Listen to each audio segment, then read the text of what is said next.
Saya pernah diceritain Gus Zofur juga sering baca buku tentang Mbah Maksum. Dulu Mbah Maksum kalau wasiat kembali ya gitu. Kamu harus NU dan harus mempertahankan NU, tapi tidak dengan cara membenci Muhammadiyah. Dulu Mbah Mun juga sering cerita, dulu Mbah Hashim tuh ngaji Syekh Mahfud ya. Nah, Mbah Ahmad Dahlan dulu namanya Darwis sering ngaji sama Syekh Khotib Minangkabau. Zaman itu Syekh Khotib sudah modern, sudah ikut gerakan Abdu, gerakan Al-Manar.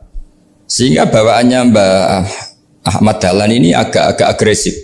Yang Mbah Hashim karena hanya mulazim di Syekh Mahfud, hanya sesekali ngaji Syekh Khotib, beliau lebih seperti itu. Dan dua beliau ini sama-sama pernah ngaji Mbah Soleh Darat di Semarang, Mbah Hashim sama Mbah Ahmad Dahlan yang dulu namanya Darwis. Jadi ini masih min minuskatin wahidah mimam bain wahid. Sehingga kita tidak kaget ketika Mbah Ali Maksum mengomentari Muhammadiyah itu masih ahli sunnah wal jamaah. Makanya nanti terakhir saya baca kitabnya Mbah Ali dan sering saya pelajari. Andai kan kita ini sepakat dengan ilmu, ya kita tahulah. Kalau Abu Hanifah itu tidak kunut, Imam Syafi'i kunut, berarti kunut itu mazhabnya Abu Hanifah, bukan mazhabnya Mbah Ahmad Dahlan. Apa tidak kunut itu mazhabnya Abu Hanifah, bukan mazhabnya Mbah Ahmad Dahlan. Kita kunut itu mazhabnya Imam Syafi'i, bukan mazhabnya Mbah Hashim. Ini semuanya masih dalam bingkai ilmu. Adzan qabla subhi juga riwayatnya jelas. Tidak adzan ya sudah perilaku kita sudah jelas. Dulu Mbah Mun sering didik kita gitu.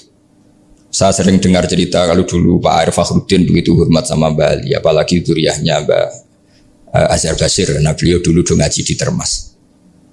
Dulu itu nggak ada masalah karena semuanya dianalisis pakai ilmu. Tapi sekarang pakai identitas, yang kunut itu NU, yang nggak kunut Muhammadiyah. Berarti Abu Hanifah itu Muhammadiyah, Imam Syafi'i itu NU. Berarti Imam Syafi'i itu ya anak buahnya Ki Miftahul Ahyar kira-kira gitu, karena kan anak buahnya Pak Said Akil. Kan terus jadi repot. Dulu kita ini pengagum ilmu, bukan pengagum perbedaan. Sehingga di sini yang saya kagum dari sekian ceritanya Mbah Ali Maksum, supaya kitab ini to the point, supaya nggak lama-lama karena waktunya juga. Nanti kalau kemalaman ini kena semprit ini sudah. Ini diantara yang diceritakan Bali itu unik. Imam Syafi'i itu sering tawassul, sering wasilah sama siapa itu? Abu Hanifah. Ini sudah tak petakan, saya baca yang sensitif lah. So yang ini ya. Ziyar al-Babus Samin, terus sebentar ini yang bab tawassul.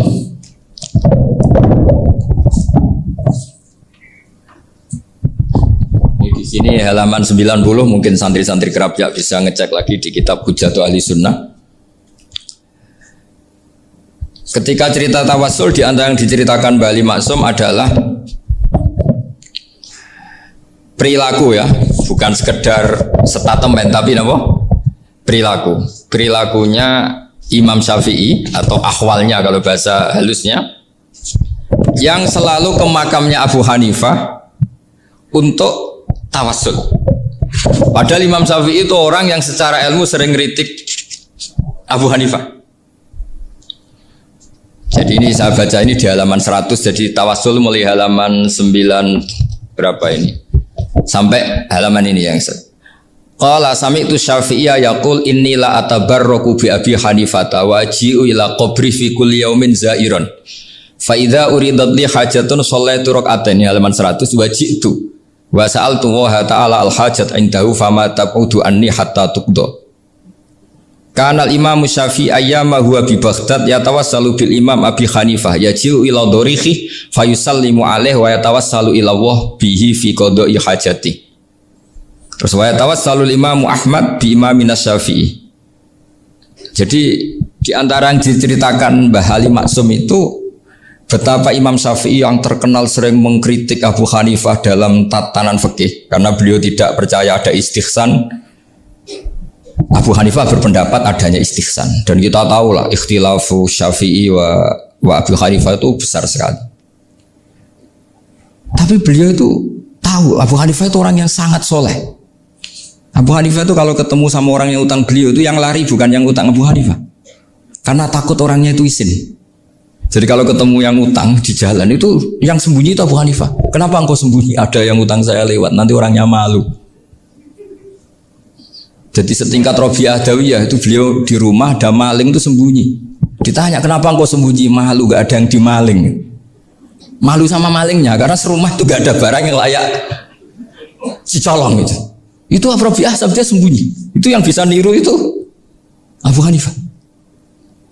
Jadi wali-wali besar ini ternyata saling menghormati dan saling tawassul. Nah saya berharap tawassul ini bukan sekedar perilaku sosial, tapi memang ada sanadnya. Sehingga terus diceritakan Bali di sini dulu istaqa Umar bil Abbas. Kata siapa tawassul harus dengan Rasulullah SAW? Dulu istaqa Umar bil Abbas. Sayyidina Umar itu tawassul istisqa dengan Sayyid Abbas. Padahal kita tahu Sayyid Abbas ini tidak nabi. Terus beliau cerita sampai Imam Syafi'i tawassul sama Abi Hanifah. Sehingga nggak ada perdebatan itu kan Umar. Kalau Umar kan ada jaminan boleh diikuti karena beliau sahabat. Bali cerita tentang Imam Syafi'i yang tawassul dengan Abu Hanifah. Seargumentatif itu. Maka saran saya kepada alumni Kerapia, santri-santri Kerapia, karena saya hanya berani ngomong sama santri Kerapia, sama mas saya ada berani kalah sepuh. Itu tradisi keilmuan itu harus dijaga dengan hujjah dan dengan tadwin, dengan pembukuan. Saya punya sekian cerita ya, misalnya dulu kita mungkin iskal itu janggal. Kenapa sih orang Islam tukaran sama orang Islam? Sehingga di antara doa Nabi yang enggak dikabulkan Allah, enggak boleh dikabulkan sama Allah, enggak boleh, bukan berarti kamu saja. Redaksinya famana aniha, memang enggak boleh. Redaksinya bukan falam yastajib lahu, tapi famana aniha. Di Al-Marrah As-Salisa ini Nabi dilarang, yaitu melarang umat Islam itu jangan sampai tukaran sama umat Islam sendiri. Itu kata Allah, ya tidak bisa kata Allah, kalau itu tidak saya kabulkan. Itu dulu guru-guru kita nyontohkan sederhana. Kira-kira kalau saya tukaran wek Gus Zofuru, Mbah Mun luwih ikhlas dibanding ditukari wong liya. Nak ana kakak ditabuk adik, wong tua luwih ikhlas dibanding ditabuk tangga. Barokahnya membaca kita lebih mentoleransi. Kalau ada Mbah Hashim dikritik Mbah Fakih Mas Kumambang, kita ikhlas ini. Tidak dikritik guru PAUD, itu kan. Atau dikritik orang-orang yang nggak bisa ngaji. Artinya ternyata keliru kita bilang kiai kok tukaran. Justru bagus kiai tukaran. Dibanding kiai dikritik guru PAUD atau dikritik orang-orang yang nggak bisa baca kitab. Akhirnya barokahnya baca kita menjadi tahu. Dulu Mbah Mun sering cerita, ini masih cerita silsilah ya. Jadi Bali Maksum tadi kita tahu di antara guru besarnya Bali Maksum tentu Mbah Mahfud Termas. Beliau adalah adik dari Kiai Mahfud Termas. Mbah Dimyati ini adik Kiai Mahfud Termas. Itu punya saudara namanya Abdur Razak, juga punya saudara namanya Dahlan. Itu yang membawa Thariqah Syadziliyah di Solo Raya, yang sekarang alhamdulillah diteruskan Gus Wafi. Dulu di antara pesannya Mbah Mun ke saya, hak Wafi kandani kon ziarah ning Mbah Dimyati. Mergo Thariqah Syadziliyah dulu itu yang bawa keluarganya Mbah Dimyati. Jadi semuanya ini masih zuriyatan ba'duha min ba'd. Nah pesan saya karena tadi Mbah Munawir yang termasuk orang pertama yang bawa Quran, bawa Qiraah Sabah. Kenapa saya bilang termasuk? Karena kalau bilang paling yang pertama ini nanti butuh data. Dan itu agak kerepotan lah. Tapi yang jelas mimman istahara lah. Mimman istahara yang membawa Sabah ke sini itu adalah Mbah Munawir. Terus beliau ngajarkan diantaranya ke Mbak Arwani, pakai kitab Satibi, pakai kitab Nazmus Satibi. Terus Nazmus Satibi itu diteruskan oleh Mbak Arwani, ditulis. Yang nulis dulu Mbak Dola Salam. Bapak saya itu murid Mbak Dola. Dulu Mbak Dola sebelum ke Mbak Arwani ngaji sama Ki Said di Sampang. Bapak saya sebelum ngaji di Mbak Dola sudah hafal Quran lewat buyut saya sendiri namanya Ki Zubaidi. Yang Ki Zubaidi akhirnya jadi menantunya Mbak Ahmad Su'eb. Jadi buyut saya kandung ini namanya Sofia, itu asal keluarga Lasem, yang adiknya Sofia ini punya adik Badiah yang jadi ibunya Ki Sahal. Ki Sahal punya Mbak Yu namanya Musayanah, punya di garwa Ki Mansur punya anak Gus Qayyum. Jadi dulu ibu saya, ibunya Gus Sofur, ibunya Pak Maftu itu semuanya di Lasem. Karena saya dari keluarga Gen ya Lasem, dari keluarga sanad guru ya Lasem. Tapi Lasem Badawi itu dulu ngajinya di Mbah Umar Harun di Sarang. Mbah Umar Harun ini menangi Sayyid Ahmad Zaini Dahlan. Sayyid Zaini Ahmad Zaini Dahlan ini punya cucu keempat yang hidup di Sedan, terus makamnya di Lasem, namanya Habib Haidar, itu yang nulis biografinya Mbah Maksum. Mbah Maksum bukan Bali, biografinya Mbah Maksum itu ditulis oleh Habib Haidar, namanya Haidar bin Hasan bin Sodaqah bin Ahmad Zaini Tahlan. Nah, Habib Haidar ini menantunya Sayyid Hamzah Sato. Hamzah Sato itu Hamzah bin Abdullah bin Umar, itu kakaknya Sayyid Abi Bakar Sato, Sohibul I'anah. Nah, Sayyid Umar ini yang dulu ngajari mbahnya Mbah Mun namanya Ahmad bin Syuaib. Nah, di antara ajarannya adalah baca kitab-kitab kecil yang bisa dihafal. Dibawalah ke sarang jadi metode muhafadzah. Tapi kemudian lama-lama oleh pondok itu jadi syarat kenaikan kelas. Dulu nggak ada muhafadzah untuk kenaikan kelas ya, supaya orang alim itu harus hafal. Lama-lama dipakai syarat untuk muhafadzah. Jadi semua ini sanad harus kita ingat supaya kita bisa menjaga tradisi. Termasuk tradisi ini kiai seneng jagungan, terus ngomong ra penting. Itu juga sanad. Setahu saya Mbah Mun itu kalau ketemu bapak ya guyon terus. Saya punya kenangan tuh yang dulu agak iskal tuh begini. Ada isu lah, entah isu entah hoax entah apa, ada kaji itu agak beling itu, pokoknya beling lah. Seneng siapa itu, rondo lah apa. Pokoknya beling gitu. Ketika Mbah Mun dilaporin tamu kalau kaji itu beling sama rondo itu, Mbah Mun tanyanya lucu. Lu ayu no cum, wahyu banget Mbah. Wahyu. Itu bapak juga bakas ayu nih. Dulu saya sekali ini kiai kok bakas wong ayu, bakas budine barang lah kira-kira gitu. Tapi setelah saya tambah alim, tambah ngerti itu, kata bapak gini, ya abek bakas ayu hak timbang iya no malah kozaf. Ternyata seni. Sekali Mbah Mun atau bapak bilang waji kok zino kaji, maka larinya ke kozaf. Maka menghindari bahasa menuduh, ngomong yang nggak penting. Loh ayu no. Jadi kiai dulu tuh orang sok suci tapi menghindari hal-hal yang jadi punya seni untuk ngelola kehidupan. Orang bermalam-malam jagungan sama teman asik itu kan perlawanan terhadap nafsu kita, syahwat kita untuk mungkin nikmati dugem di bar atau di tempat-tempat maksiat. Itu setan di Indonesia tuh kakuati sama Ki Jawa. Orang supaya tidak tertarik maksiat itu Ki Jawa cukup ketemu kancane masak terong guyon, gejol-gejolokan zaman mondok, suwengi lulus sangka maksiat. Bar wis tutup. Perlawanannya sederhana, nggak pakai tahajud, nggak pakai wiridan, karena Ki Jawa juga kalau rapati potongan ahli ibadah gitu, itu jagungan. Jadi setahu saya itu pernah lihat Bali itu sekali ketika beliau ngisi ceramah di Mbah Hamid Bedowi, saya masih kecil diajak bapak. Dulu kalau bapak ngelihat Bali sama Mbah Hamid itu mesti nangis, karena dua orang alim bertemu. Yang akhirnya ya bisanan itu Mbah Hamid punya anak Gus Nasih, di sini ada Mbah Nafisa, terus jadi Mbak Salih Hindun itu. Jadi dulu tuh ya guyon terus ketawa tuh. Itu yang sering bodoni Mbah Hamid itu ya Ki Bisri. Ki Bisri itu kalau datang ke Ki Hamid Pasuruan, nak wali tenan aku teko ditata nomangan. Jadi ukurannya ya. Ternyata sampai sana di keimangan tenan. Masih belum mengakui kan nak wali tenan aku itu kiai rung di mobil, dongakno aku di mobil. Sudah kalah satu seri itu masih gak terima. Lalu itu Mbah Hamid akhirnya berdoa, ayo monggo, mungkin Ki Bisri gak ada mobil. Itu setelah didoain masih tanya, mereknya apa merek? Itu Mbah Hamid jawab, ya paling Holden itu. Paling Holden. Itu nyari mobil itu ya adalah dapatnya Holden. Suatu saat Mbah Bisri diundang Mbah Hamid gak dikasih bisar. Karena utangnya sudah banyak Mbah Hamid, Mbah Bisri ini utang doa tadi. Itu ya gak dikasih besar ya gak mau kesang apa-apa kelambimu kayak aku. Didol sama muhibbinya Mbah Hamid itu harganya melebihi jatah bisarah. Ketemu Mbah Hamid, Kang, susu Kang, mergo. Jadi dulu itu rileks, makanya ini yang diceritakan Gus Zofur. Sebetulnya kalau kiai-kiai itu bersanad itu ya rileks, hidupnya itu rileks. Karena rileks ini perlawanan terhadap kemungkaran. Saya dulu musyawarah sering sama Gus Zofur usul fikih. Itu jelas di antara yang ditulis Lubil Usul itu. Ya kita tahu tadi misalnya sanad usul fikih, Mbah Ber itu sangat al-usuli Kiai Zubair Dahlan, abahnya Mbah Mun. Punya murid di antaranya Kiai Sahal.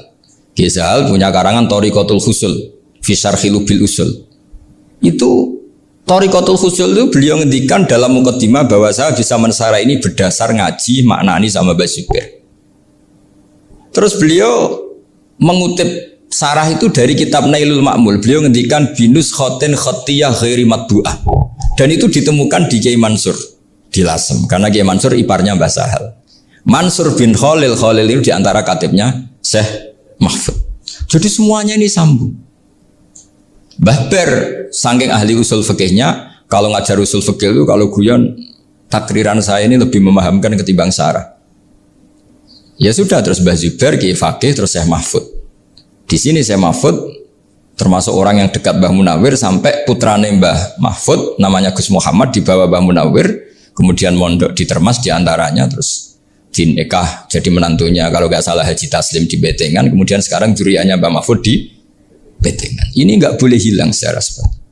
Itu diantara di usul fikih diterangkan. Ketika diantara 5 hukum itu ada yang bernama mubah. Mubah itu boleh dilakukan, boleh ditinggalkan, dan kalau dilakukan ya tidak berpahala, tidak disiksa. Itu ada ulama yang protes. Protes gak bisa seperti itu. Ithma min mubahin ila wa tahaqqaqu bihi tarku haramimma.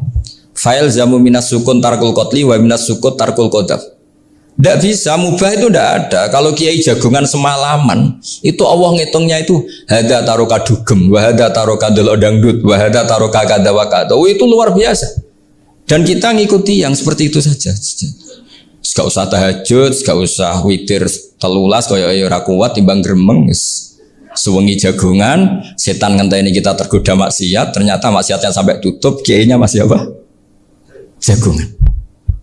Jadi jagongan saja ada ilmunya bahwa itu perlawanan terhadap tarkul ma'asi. Sehingga bagaimana Anda katakan mubah ini mubah, toh gunanya adalah tarkul haram. Meskipun efek mubah juga bisa tarkul wajib, wae bojo blonjo turu. Kan wae ngrumat ibuke turu. Itu halal wajib. Jadi mubah itu resikonya ya bisa tarkul wajib, bisa tarkul. Sehingga kalau sanad ini terjaga secara baik, secara kultur, saya sering juga sakuan sama Gus Yofur itu mesti tak niati gitu. Jagungan wong alim gue ibadah dan menikmati ibadah adalah dabul aulia wa dabul ulama. Kata Imam Ghazali pada akhirnya waqud buhadatin al istilzat bil mubahat. Kata Imam Ghazali pada akhirnya qudbu hadatin, madaru hadatin, pokok dari agama ini adalah melawan kemaksiatan dengan kita menikmati al-istidzat bimbah. Kita menikmati sesuatu yang dibolehkan Allah Subhanahu wa taala. Dan seperti ini itu bisa qasmu dhuhri syaitan, bisa menghancurkan punggungnya setan. Karena kalau melawan setan dengan ibadah ini kadang kita capek selain isra potongan. Tapi nak kangkang ning komplek H gitu jagongan mbek kancane, ngenang melarate, mbok ngenang ora sekolah, ra munggas, kenangan sing ra munggah diarani istiqomah. Itu kan diarani tulus zaman, kok sing munggah dianggap kesusu. Saya ini punya pondok Quran, kalau ada yang hafal 3 tahun mesti digojlok kancane. Gak apik kesusu itu. Kesusu itu mesti tidak barokah karena tergesa-gesa apa? Hatam. Sehingga yang enggak hatam-hatam itu kayak partai mayoritas. Ini yang partai tulis zaman katanya. Ahli sabri katanya. Akhirnya di pondok gara-gara itu mau guyon, tapi nggak ada stigmasinya, nggak naik. Di pondok sarang itu saya punya temen itu banyak yang sekelas dengan saya, sekelas sama Gus Kamil, akhirnya sekelas dengan Gus Sofur. Padahal saya ini kakak kelas. Saya temannya Gus Kamil, temannya Gus Sofur. Ini anak ini nggak pernah naik, itu nggak dinyak, nggak dicibir di pondok. Karena guyonan tadi, guyonan bahwa ini bagian dari bentuk apa? Istiqomah. Nanti yang goblok juga tenang. Karena kiainya cerita, kadang santri goblok ya baru kan di sini pondok akeh santri ya ora tau sinau ning omah dadi kiai gede. Selalu kiainya tuh cerita seperti itu. Akhirnya sing goblok ya bangga dengan kegoblokannya. Iya, jadi kiai itu orang yang meskipun guyon ini barokahnya Masya Allah. Dan setahu saya kiai-kiai alim itu ya senengannya guyon, karena tadi guyon itu luar biasa. Bapak saya itu kalau pesan sama saya itu enak ngaji guyon nice. Wong ning omah mikir utang, mikir wedi bojo macam-macam, kok ngaji mbok jak nangis pisan, nangis ping pindho katanya. Sudah jak guyon nice. Paling gak lali. Dan beliau punya dalil qul bi fadlillah bi rahmati fa bidzalika falyafrah. Jadi jangan sampai orang ini farah bil maksiat, jangan sampai orang itu. Dan ini yang saya kenang dari sekian cerita murid Bali, Mbah Ali Maksum ya senangane guyon. Gejul-gejulkan mbek santri guyon. Ini saya maklumatkan ke semua santri beliau bahwa ini bukan sekedar guyon, tapi al-istilzat bil mubahat. Ini adalah perlawanan terhadap setan karena banyak orang bisa senang tuh kalau nunggu maksiat. Ini bisa senang dengan sesuatu yang tidak maksiat. Itu kayak apa hebatnya? Makanya Nabi itu kalau ketemu sahabat ya sering ngendikan yang ringan-ringan. Ya Umar ma'afalan duher cung mana piye ije. Kalau ketemu anak kecil ya. Nanti ketemu yang tua-tua yang sudah nggak bisa mikir ya tetap riang. Sehingga ada cerita dalam sebuah tafsir.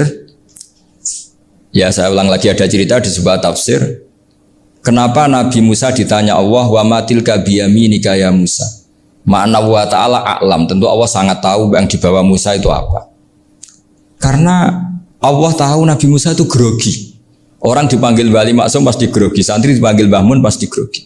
Kenangan saya setiap dipanggil Mbah Mun ya mesti tanya. Yang ringan-ringan. Wis sarapan ya. Arung sarapan ya sarapan. Pas sarapan ya kan.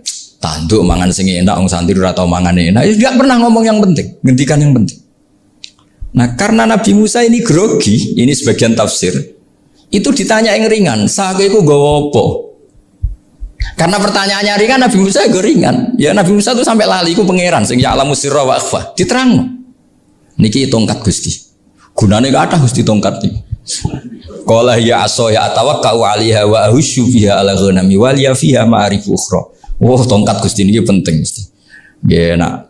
Nggih macam-macam lah Gusti. Atawakkau 'alaiha wa ahusyu biha 'ala ghanami kangge menghalokan wal. Masih terangno terakhir dan yang lain-lain Gusti. Wal liya fiha ma'arif ukhra. Sehingga akhirnya rileks. Karena Nabi Musa terus ngerti.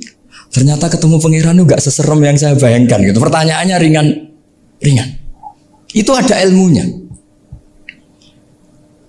Tapi cerita ini yang versi tafsir ini tidak yang seperti di Manaqibul Ghazali. Di beberapa kitab tentang Manaqibul Ghazali diceritakan di alam roh Nabi Muhammad sallallahu alaihi wasallam itu yubahi bi ummati, saking yubahinya sampai ngendikan ulama ummati ke anbiya Bani Israel. Ulama umatku itu pinternya atau statusnya itu mirip-mirip lah. Kaf itu ya mirip-mirip kayak ulamanya nabinya Bani Israel. Akhirnya Nabi Musa itu tersinggung sekali. Bagaimana mungkin ulama disamakan dengan apa? Nabi. Sehebat-hebatnya ulama itu kan tidak akan yabluhu darajatan nubuwah atau yartaqila darajatin nubuwah.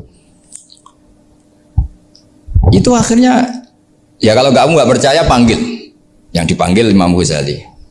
Ya Nabi Muhammad juga nggak mau kalah itu. Kalau manggil ulama RT ya kalah keok. Gitu.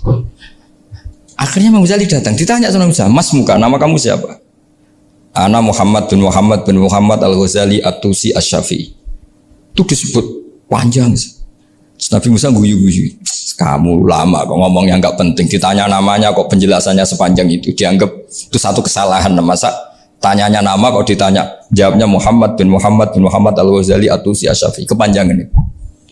Ketika Nabi Musa agak mencibir, agak gimana itu terus saya Imam Ghazali. Kalau ini masalah, lebih masalah jenengan. Apa itu? Yang tanya jenengan tuh Allah ya'lamu sirra wa akhfa. Dan Allah hanya tanya wa ma tilka biyaminika ya Musa. Harusnya jenengan jawab aso ya titik, bukan kepanjangan. Atawakkau 'alaiha wa usybiha itu kepanjangan. Allah tanya yang di bawah kamu itu apa? Yang di tangan kamu. Harusnya jawabnya hanya aso ya. Tapi kenapa penjelasannya sepanjang itu? Sampai terakhir waliya fiha ma'arifu ukhra. Terus pinter tenan kayak gitu. Terus Nabi Muhammad, Nabi Musa terus bilang, ya pinter tenan aja gitu. Padahal kita tidak pernah GR seperti itu kan kebetulan Imam Ghazali. Gitu. Kalau yang lain mungkin ya keok lah kira-kira gitu. Tapi ini cerita dalam khazanah keilmuan.